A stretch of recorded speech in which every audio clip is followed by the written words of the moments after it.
say before I tell you about the guest on this edition, I've had a lot of emails and some of them really nice lately. I had one in particular from a guy called Chris, though, who seemed not to like anything about the show.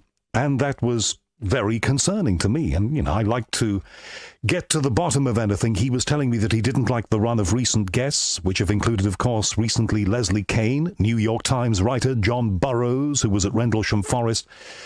Chris didn't like the fact that I asked Larry Warren about the John Lennon photograph, a question that Nick Pope, the leading investigator, asked me to ask him, and also the questions about his lie detector test, the polygraph test. Chris didn't like those things, had a number of other things to say, and the only thing I can say is that the guests that I do are to fit in with the overall format of this program. We give you people who sometimes you won't get to hear anywhere else. And sometimes there'll be mainstream scientists with very interesting views. The last show, of course, from the National Physical Laboratory, I was talking with people who were at the very cutting edge of science. The show before, a lot of people really didn't like. Callista, the woman who believes that unicorns are real and they have power. I got emails from people saying, well done for having Callista on. She's marvelous. We want to hear more of her. And I got emails saying, why have you put that woman on your show? Well, I guess there is a thing called free speech, and it's very much at the core of the United States democracy and ours here in the UK. I'm not saying that I'm part of the democratic process here, by the way, but what I am saying is that we have the right to express our opinions, and don't we have the responsibility to listen to other people's opinions, even if we think they're nuts? Because from that we might learn something. And if we start suppressing people's opinions, not allowing certain books to be read, not allowing certain things to be said, I think we're in a real bad place. And I think some of that, and I'm seeing more and more of this, is driven by social media, where groups of people get together and suddenly a view forms. And anybody who doesn't have that same view, they better look out. That's a worry, because we know what starts from that. Now, that's all a million miles from a little show called The Unexplained. I know that. But I've always believed that people have a right to put their point, and we learn by listening to them, even if we think they're completely wrong. Personally, and I said it in the show, I have seen nothing to make me believe at any stage in my life that unicorns are a real thing. I did make that very clear, and Callista told me why that was not so. Now, you might disagree with that, but surely neither of us can disagree with her right to express her view. And I found it a very interesting conversation, and I liked her as a person. But I still don't believe in unicorns, but that's a matter for me and for many of you. Last edition was about pure science, so a lot of people liked that, and we'll do a little bit more of taking the show out and doing shows in different places.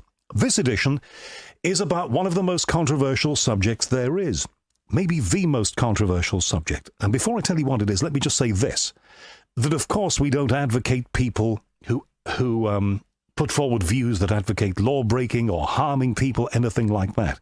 That is not what I've just argued for. Let me just, before anybody emails to say that. Okay, let's get to the subject on this edition. Deeply controversial. The flat earth. Now, you might have thought that question was settled hundreds of years ago, maybe even before that. And I certainly thought that it was game, set, and match. We are a globe. We've seen it from space. But increasingly getting traction are the views of people who think that the Earth is completely flat, and they have what they think are scientific reasons for believing that, and they think that we have been told a lie. The king of these people, maybe, the man who is most often quoted by emailers to my show, is a guy called Mark Sargent. And I've had emails saying, please don't put Mark Sargent on your show, and emails saying, you've got a show called The Unexplained, you've never had Mark Sargent on, why not? That's the way it splits. So I'm going there in this edition, and I think it's going to be interesting. I personally believe that the Earth that we live on is an oblate spheroid. It is a globe. That's what I was taught in school. That's what I saw when I was a kid watching the Apollo missions. Mark Sargent is going to try and persuade me, and maybe you, otherwise, and I think he will be interesting. Thanks very much for being in touch with my show. Thank you for liking it if you have. Please keep the faith with me. All right, let's get to the US, and the guest on this edition, Mark Sargent, talking about the flat earth. Mark, thank you for coming on. And thank you for having me. It's a pleasure to be here. Now, Mark, controversial, I guess, is a word that could be applied to you, and I'm sure you've heard that word used in relation to yourself on occasions. You know, you are the only guest in all the years that I've been doing this show, both on radio and online, where I've actually had almost equal numbers of people out of the blue emailing me saying, why haven't you had Mark Sargent on your show? If you've got a show called The Unexplained, you need Mark Sargent on there. And on the other hand, people emailing me out of the blue saying, whatever you do, don't talk with Mark Sargent and don't discuss Flat Earth. So it's a little weird, really, but, which just made me want to have you on here all the more, to be perfectly frank with you. I've heard and read over the last couple of years a lot about you. Tell me your story first then, Mark. What are you? What background do you come from? I come from a software background, a tech background, a geek, nerd, dork type background. I initially started playing video games for a living back in the mid-90s. I won a video game tournament a long time ago and was hired for a company in Colorado, and it was a dream job, traveling around the country, going to expositions and playing games and hanging out with gamers. And when that company finally folded, I taught proprietary software to blue-collar factories. It was time and attendance software, which was timekeeping software, for the better part of 20 years. And that's what I did. That was basically my background. Every dorky thing you could ever think of a guy, doing, playing games with his friends and drinking wine and watching a lot of movies. That's what I did. And in some of my spare time, I got into conspiracies. And, the first conspiracy, I grew up in a very sheltered background on a little island north of Seattle called Whidbey, Whidbey. And that's where, and I because it was a real rural environment, I didn't believe in conspiracies. Heck, I didn't even believe really people lied at a high level. I didn't. I honestly, it's like, wow, why would people lie about anything? Well, we've all come to see the truth about that one. I think we can probably agree on a lot of that. Yeah. So there you were, a guy who was technically inclined in a way that I haven't been over my lifetime, full of admiration for people like you who do that, living in a place that is very remote, not particularly inclined to believe conspiracy theories or even give them any truck. In a country like the United States, there are a million conspiracy theories and millions of people who believe in them because your country has free speech. And I personally think, and that's something else that I referred to in the introduction to this show, that's a good thing. What is it that tipped the balance then for you? What is it that made you want to start asking questions of that which we have been told as assured fact?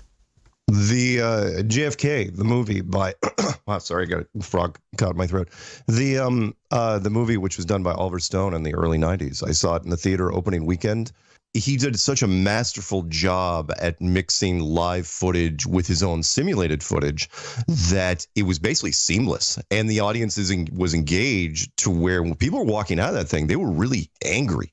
People bought it. I mean, they absolutely said, oh, yeah, if you really were invested in that movie, you walked out of there going, you know what?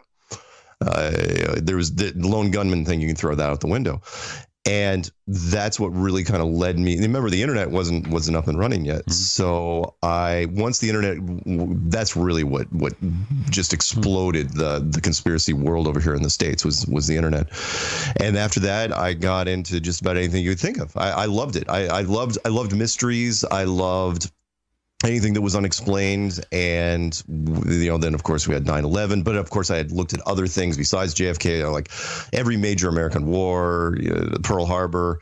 If you name every conspiracy that came up, I just digested it. But I wasn't like a tinfoil hat type of wearing guy. I just really enjoyed the stories. And that's what, and to the point where I think I was conspiracy bored by the time 2014 rolled around. I'd seen it and done it all. And it's like, all right, well, there's no conspiracies left. And everybody that's into conspiracies, and I mean everybody, has heard of the flat Earth. We've all heard of it. Everyone laughs at it. It's the book on the shelf you're never going to read. It's the DVD you got for Christmas you're never going to watch because it's ridiculous. It's silly. It's very much one thing to buy into the theory that John Fitzgerald Kennedy was killed by whoever, but it certainly wasn't Lee Harvey Oswald acting on his own. I think much of America believes that.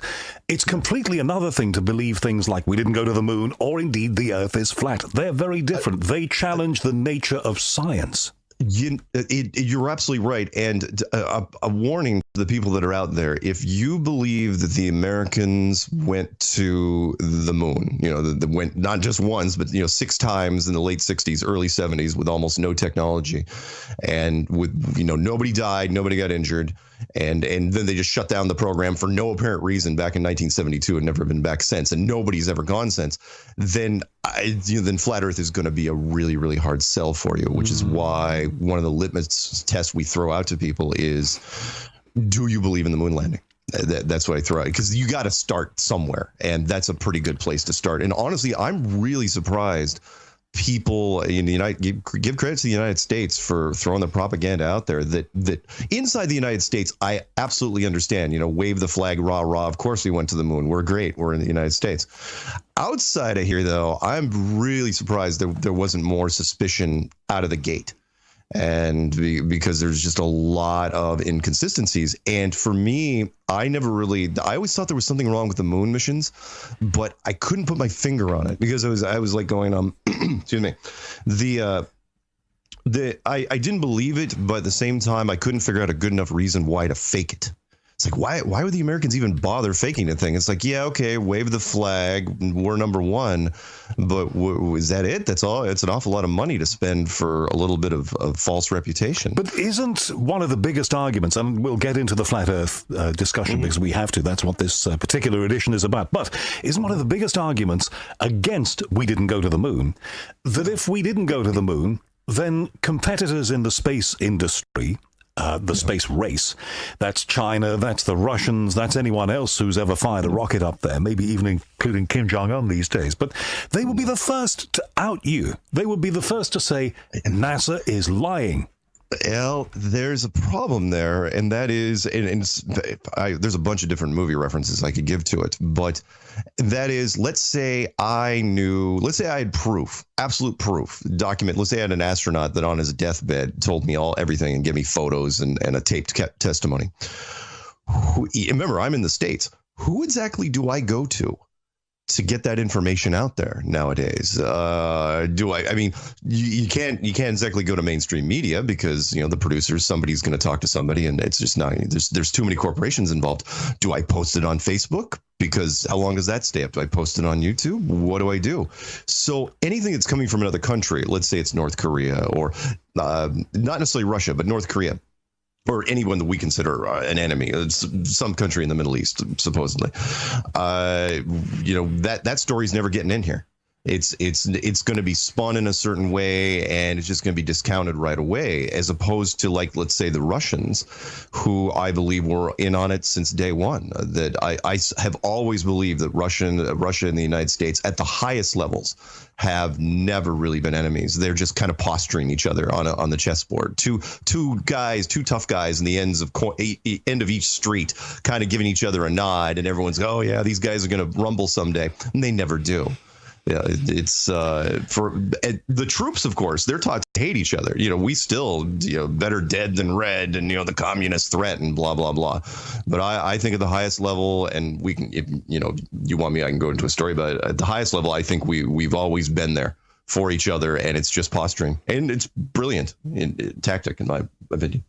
Well, a lot of money was expended to do it on both sides. I mean, for example, the Russians and the Americans both had separate space station programs for a while until it was realized that was way too expensive. So there was cooperation. But why would we waste all of this money, effort, and resources then telling people that we'd gone to the moon when in fact we hadn't? What would be the point of faking something like that? That is the point. That's the one thing I don't think I would ever get. Yeah.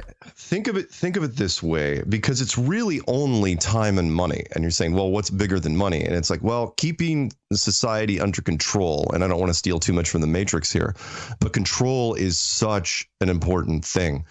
What I'm talking about, let's jump into the flat Earth thing for a sec, which is, what I'm saying is, if this world isn't a ball spinning in space, this infinite little speck, just nothingness that could be snuffed out at any time in the vastness of space, but instead is this beautifully, wonderfully crafted, enclosed, pressurized system, a petri dish, a snow globe, a pizza box, whatever, I like the domed stadium personally, then you've got to really do some extreme things to keep it a secret. Meaning we didn't build it, obviously. You know, with the builders are much more advanced than us and probably far, far older. But you can't let the general population know where they are because they're not going to act naturally anymore. Meaning, if they found out, let's boil it down here, and I don't know, what your religious angle is, and I'm not going to preach chapter and verse or anything, but if this place was built, if there's actual proof that it was built, we were living in a building, then it was created. And if it was created, then somebody who's the creator. And at that point, you're giving the religious houses of this world, the big five, Buddhism, Hinduism, Judaism, Islam, and Christianity, you're giving them an advantage that science has been scared of for a long, long time. When you say an advantage, what do you mean by that? Well, remember, science has been beating religion over the head for the last 500 years, building their institution of science. And I love the stuff, even though I preach the war on science, I love some of the stuff that science has brought us, light bulbs and air conditioning and microwave ovens and stuff like that. But they've also, in that process, has basically said that, there is no creator. It happened by accident, and that science is the new religion. And so all of a sudden to go back the other way after 500 years and say, oh, yeah, by the way, it was built, which means all the foundations of science would be rocked to their core. Think of what would happen overnight if it was found out. And forget about just, astrophysics and astronomy in every university in the world.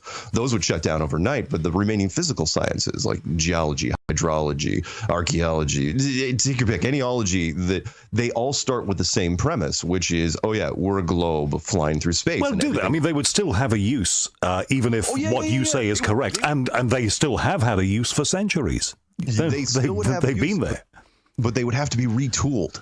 And it would all happen. We're not just talking about one retooling. We're talking about all of them. I mean, books would have to be, well, now, of course, it'd be text, but entire libraries would have to be scuttled and then rebuilt from the ground up. And we're talking about potentially a lot of chaos. And if there's one thing I have learned is that the powers that be, I like calling them the authority. If you want to put a name on a particular group, you can, but there's so many different groups at this point, that the authority doesn't like the potential of chaos. If they even suspect for a second that there'll be people running through the streets with pitchforks and torches, they're gonna keep that thing under wraps for as long as they can. So if they found out, and we're not talking about a secret that was known for a long time. We're talking about a secret they couldn't even prove, that that we're living in a structure. They couldn't even prove until the mid 1950s or late 1950s. I mean, up until then, really, until you had the tech to sort it out, meaning the internal combustion engine and pressurized planes and crap like that, what do you really know? If you say you're the king of France in 1400, someone says, oh yeah, here's the map of the world. It's flat and it's like a domed structure.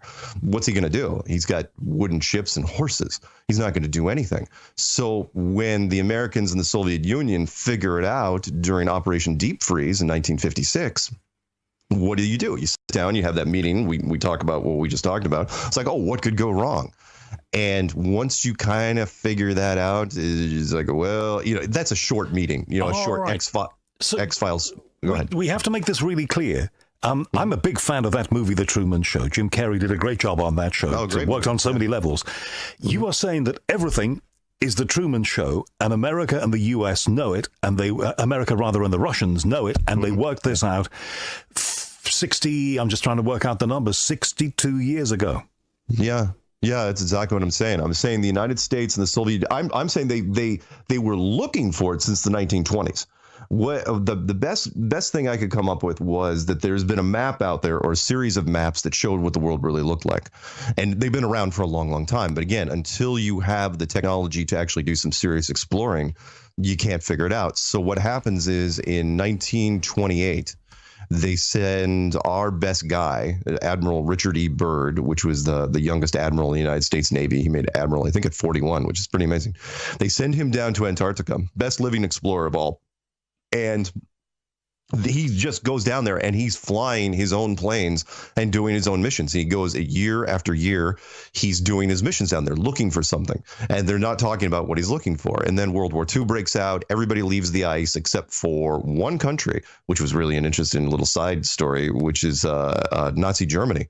They were the only ones down there during World War II, which is weird. World War II ends. Admiral Byrd immediately goes back down to Antarctica. As a matter of fact, he takes a full-blown carrier fleet with support ships called Operation High Jump. The rumor there was that he was trying to root out the last of the Nazi bases, which was down in Antarctica. And then after that, he just kept doing more missions. And then in 1954, and you guys can look this up. None of this is secret information. You can just connect the dots yourself. 1954, he goes on an American television show called Longines Chronoscope. And it's kind of like the 60 Minutes of its day, 1954. And he's talking about the next mission, which is going to be Operation Deep Freeze in 1955, 1956. And he's saying that Antarctica, there's a whole bunch of countries down there, and it's full of resources. The place is basically made out of money. He's hyping up the corporations to go down there. He's saying there's oil, and there's an entire mountain range made out of coal, can supply everybody. There's uranium, there's minerals, all sorts of fun stuff. Then he goes down during Operation Deep Freeze in 55, 56. And whatever he found, and I have no doubt what he found, he found the outer marker, and it took him a long time to get there. It took him a better part of 30 years. The outer marker. The outer marker, meaning if this is a domed structure, eventually there's an end point, which is why you've got to hide it from the public, because people hate being enclosed. They hate confinement. And he found, no doubt in my mind, he found the outer barrier. Whatever you want to call it, the soft wall, whatever it's made out of, a heavy element, a heavy water, a frequency modulation, electromagnetics, who knows what it was. Well, I've heard people who espouse the flat earth theory say that the edge of the planet, the edge of the disk, is all ice. It's an ice wall all the way around. Is that what you believe? That's just the first part of it. That's just the beginning of the edge. The edge is it's a good point you brought that up, because it's a misconception, which is people will immediately think that the edge, the Antarctic coastline is basically the edge of the earth. It's like, no. That's just the beginning of the edge. Meaning, imagine putting a quarter on top of, like, say, a saucer, like a teacup saucer. How far out the edge of that quarter is from the edge of the saucer. That's what the sort of distances we're talking about here. Because when you get, Antarctica is the most unusual continent out of all the continents. When you get there, literally the beachfront is 150, 200 feet or higher of ice straight up. Yeah, you could call it an ice wall, but it's just the beginning of the ice continent. And then what else people don't know is once you get on top of it, then it just starts sloping up really, really quickly to where the average elevation, and I can't do it in meters for you, but the average elevation of the whole continent is about 14,000 feet. That's a long, long way. I mean, altitude sickness kicks in at about 7,000 feet. So you've got that happening. And then, of course, there's no indigenous plant life, no indigenous animal life. There's no ancient civilizations or anything. I mean, the whole place just screams, go away. If the icebergs don't scare you away from the coastline, the actual plateau will scare you away. Well, isn't that because we're on a globe, and it just so happens that the poles are places where, they're not in receipt of that much sunlight, and that's why they're cold? Well, again, that's what science will tell you, and that science has had a long time to get this story out there. And don't forget that this place was designed to simulate a globe-type system. I mean, no different than a planetarium, no different than the Truman Show. So, yeah, I mean, science can say whatever it wants, but at the same time, there's a lot of inconsistencies with the South Pole than opposed to the North Pole. Like, for example, flights go over the North Pole all day long. South Pole, they don't. GPS works absolutely fine around the northern hemisphere, if you believe in the northern hemisphere, but which is the inner disk of the flat Earth. But when you get out to the southern hemisphere, the GPS system is useless. That absolutely does nothing. There's 3 massive oceans down there where you cannot be tracked. Your plane goes into approximated mode or estimated mode, and the latitude and longitude cannot be tracked. Isn't that just because the bulk of people and the bulk of usage is up north in the northern hemisphere? And what's the point of providing those facilities for a place where people tend not to go? Yeah, it's a nice idea, except that the GPS system is DoD, and they've got redundancy built into everything they do. We're talking about, if you believe the DoD, 32 overlapping blanket coverage satellites. They should be covering everything, and yet there's 3 oceans. The Southern Atlantic, the Southern Pacific, and the Indian Ocean. You can look it up on yourself and different plane trackers. Those planes, when they get out of ground radar range, land-based radar range, which is the old Loran system, once they get out of that range, blink, they are gone. And they do not come back until they get within land radar range of the continent they're talking about. So anyway, let's circle around because we go to a whole bunch of different points. So Antarctica, once they figured out that the outer edge, they basically confirmed what they already knew, what they were looking for 30 years, which was, okay, we're living in a building. We're living in a giant Truman Show. It's like, okay, what do we do? How do we keep this a secret? How would you hide the world? And that's how I kind of got into building the clues. It's like, okay, if I had to hide the world, I would do this, and I would do this, and I would do this, and I'll be darned if they weren't doing exactly that. One of the first things they did was they created NASA in 1958, and they started doing high altitude atomic weapons testing, the United States and the Soviet Union, for 4 years, from 1958 until 1962. With all they did, every test they did, they fired weapons straight up for no apparent reason. And I knew it was like, okay, because they had to map out. Yeah, they weren't going to bust through it. They tried to do that in the first 3 shots, which were megaton blasts. And then after that, it was kiloton shots. And they were basically mapping out the arc of this thing, the dimensions of the structure, so that you could eventually, because the only thing you really had to do, the only thing that was most important about faking this thing is you got to fake space travel, to be specific. You've got to be able to convince people that you've gone to space. All right, well, let's unpick this then. You're doing missile tests and you're firing missiles straight up because you're doing research on what you know is the flat Earth.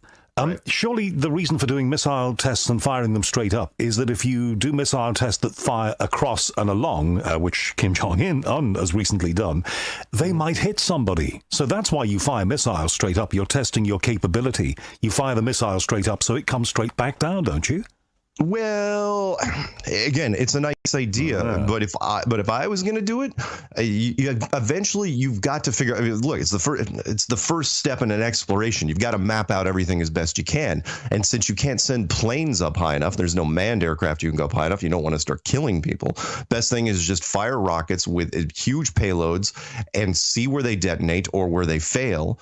And during the blast, you can kind of gauge where everything is. Again, the angles, the trajectories, because sooner or later, if you're going to fake space, you've got to fire rockets up and arc them over to where they don't hit any part of the structure, which is what they do. If you want to have fun, type in rocket launch or NASA rocket launch time lapse and look at the images. They all arc over. All rockets go over. They lean over and go horizontal very, very quickly into the trajectory, which doesn't make any sense.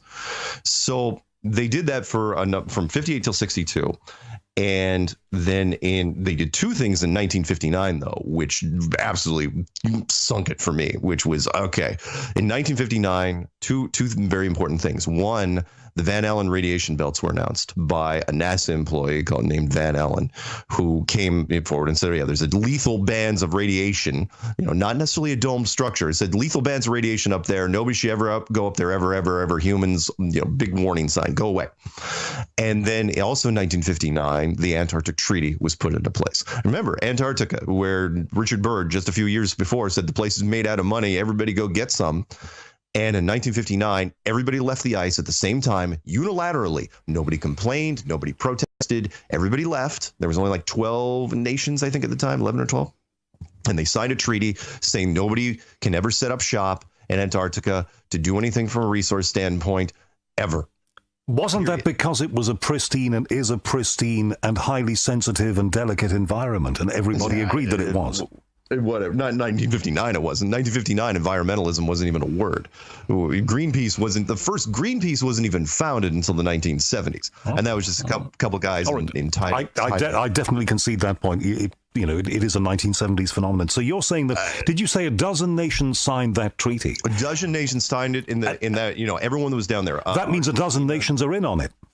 Well, though, no, because you don't have to, at the highest levels. Remember, some people really rubs in the wrong way and say, well, you're talking about a conspiracy where millions and millions and millions of people have to know. I'm going, no. This is need to know only. This is compartmentalization, meaning all you have to do is have the first big countries go along with it and talk to just a handful of people, the leaders of whatever, saying, look, it's a national security. You can make up whatever story you want, but all you have to do is tell them, like, yeah, we need to get off of here as soon as possible. Nobody needs to come back. And that's it. And the treaty became iron. It's the only treaty in the history of mankind which has never, ever been broken. It's ironclad. And every country that comes online as an economic power has to sign it. So if you started a country tomorrow, you decided to mine some mineral and you became an economic power, and all of a sudden this piece of paper would be put in front of your desk and says, oh, yeah, by the way, you can't go down to Antarctica. And you say, well, for how long? And ever. What are you talking about? Well, I mean, it's not even up for review until 2041. And this is a long-term treaty. And it doesn't matter how much, and and that part really, really, really bugged me. It's like that raised more than an eyebrow. I'm a big plot line guy. I love good writing. And that's the part that threw it off the rails. Right, forgive me for throwing this at you then, Mark. And this is all intriguing, but forgive me for throwing this at you. If they wanted to keep people from getting to know the secret of this being the perimeter fence that keeps us all in, that's one thing. But why is the perimeter fence changing? Why are we concerned about the ice breaking up? Why are we concerned about temperature increase and the effect on whatever wildlife there might be down there? Surely, if it was all a model built by somebody, an ecosystem, then it would be constant. But it's not. Well, the system, human beings do have an impact on the system. And let me address, because your thing kind of has a two-part question to it, which is, for the most part, Antarctica has been out of sight, out of mind. We even left Antarctica off the UN flag. The UN flag has all the countries and continents there, except that Antarctica is notably missing. It's not there on the UN flag, which is really, really strange. And one of the big reasons is nobody owns Antarctica. The landmass itself is claimed by no one. Literally, it's like, find me another piece of real estate anywhere in the world that is not owned by it, and nobody even contests it. But as far as what you're saying about the ice cap, well, by the way, before the ice cap melting thing, you remember there was that, I don't know how old you are. Remember, it was that ozone thing. They said, oh yeah, don't go to Antarctica ever because there's a hole in the ozone layer down there. I remember that was from the 80s, and so which we've been able to, as far as I'm aware, and I'm not a scientist, let me say this, but we've been able to partly address by controlling our use of CFCs. Yeah. And then as far as the ice breaking up, though, no, I do believe that human beings have an effect on the system, no question. Because remember, if it is a pressurized, enclosed system, human beings, especially with the technology, and I do believe in some of this. I do believe in some sort of climate change. Global warming, yeah, probably, because most of the temperature changes have been to the warm side, and it shouldn't be a big shock because the internal combustion engine, otherwise known as, well, your car, is just a big furnace. That's all it is. You're just burning fuel, and we're burning, there's billions of these things. You multiply, spread all over the place, and they're always going. And sure. On your model, then those fumes will stay within the dome.